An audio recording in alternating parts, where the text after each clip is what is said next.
പ്രത്യേകതരം വാഷുകൾ, അതായത് ജീനി wash, V wash എന്നൊക്കെ പറയുന്ന പ്രത്യേകതരം ലിക്വിഡ് ഉപയോഗിച്ച് ഡെയിലി നമ്മളുടെ ജനനേന്ദ്രിയം അല്ലെങ്കിൽ പ്രൈവറ്റ് പാർട്സ് ക്ലീൻ ചെയ്യേണ്ട ആവശ്യമുണ്ടോ? ഒരിക്കലുമില്ല. നമ്മളെ ബോഡിക്ക് ദയവായിട്ടൊരു നാച്ചുറൽ മെക്കാനിസം തന്നിട്ടുണ്ട്.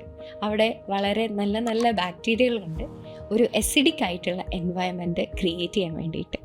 അപ്പം അങ്ങനത്തെ ബാക്ടീരിയ നോർമലായിട്ടുണ്ടാകുമ്പോൾ സ്വമേധിയ നമുക്കൊരു പ്രൊട്ടക്ഷൻ ഉണ്ട്. അപ്പോൾ എപ്പോഴാണ് നമ്മൾ ഈ വി വാഷൊക്കെ ഉപയോഗിക്കേണ്ടത്? നിങ്ങൾക്ക് എന്തെങ്കിലും ഇൻഫെക്ഷനൊക്കെ വന്നു കഴിഞ്ഞാൽ ആദ്യം ഒരു ഡോക്ടറെ കാണുക, ട്രീറ്റ്മെൻറ്റ് എടുക്കുക.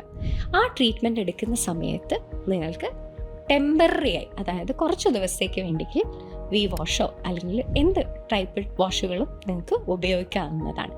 അല്ലാതെ ഡെയിലി നമ്മൾ നോർമലായി സോപ്പിട്ട് കഴുകുക, ക്ലീനായിട്ട് അവിടെ ഉപയോഗിക്കുക. പിന്നെ വേറൊരു കാര്യം എന്ന് വെച്ച് കഴിഞ്ഞാൽ, നമ്മൾ സോപ്പൊക്കെ വളരെ ഉള്ളിലേക്ക് ഉപയോഗിച്ച് യോനി ഭാഗത്തെ വൃത്തിയാക്കുക, ഡൂഷ് ചെയ്യുക, അങ്ങനത്തെ കാര്യങ്ങളും വളരെയധികം ഹാംഫുള്ളാണ്.